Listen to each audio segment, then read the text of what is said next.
Hello అందరికీ, ఇవాళ నేను అరటికాయ వేపుడు చేసి చూపిస్తున్నా. దానికి కావాల్సిన పదార్థాలు: రెండు అరటికాయలు ఇట్లా చిన్న ముక్కలుగా కట్ చేసి పెట్టుకోవాలి.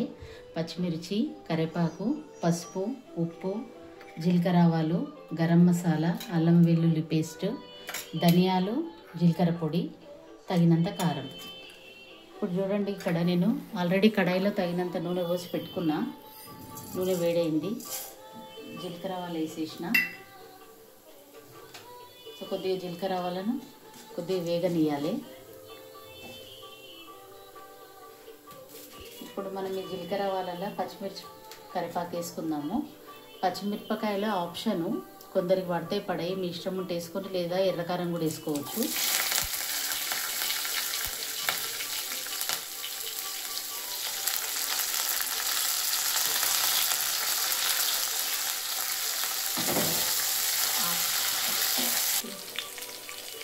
పచ్చిమిర్చిలు మంచిగా వేగినాయి.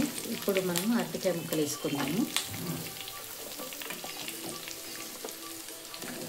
అరటికాయ ముక్కలు ఎక్కువసేపు కట్ చేసి పెట్టుకుంటే కొంచెం నలిపెట్టాయి, ఏం కాదు. ఇట్లా నలుపు కావద్దు అనుకుంటే కొంచెం ఉప్పు నీళ్ళు వేసి పెట్టుకోవచ్చు. ఇప్పుడు నేను సాల్ట్ వేసిన, పసుపు, అల్లం వెల్లుల్లి పేస్ట్. ఇప్పుడు కొంచెం కలుపుకున్నాను. అల్లం వెల్లుల్లి పేస్ట్ అన్ని ముక్కలకు మంచిగా కలవాలి. కలిసిన తర్వాత కారం వేసుకొని మళ్ళీ ఒకసారి కలుపుకుంటే సరిపోతుంది.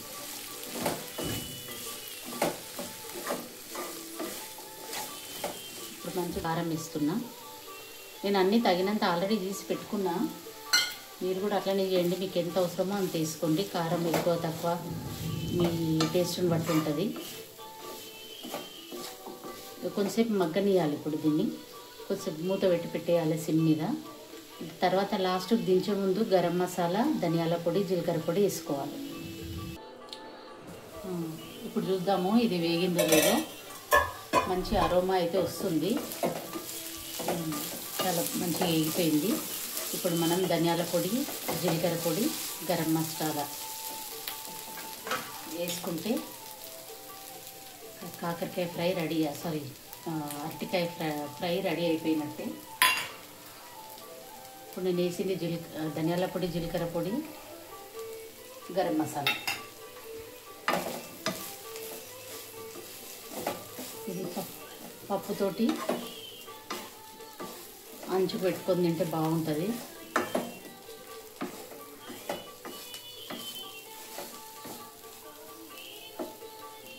సో ఒక 2 నిమిషాలు పెట్టి ఇంకా స్టవ్ ఆఫ్ చేస్తే అరటికాయ వేపుడు రెడీ అయినట్టే. సో మీరు అందరు కూడా ట్రై చేయండి. మీ అందరికీ కనుక టేస్ట్ నచ్చితే లైక్, షేర్, సబ్స్క్రైబ్ తప్పకుండా చేయండి. Bye bye.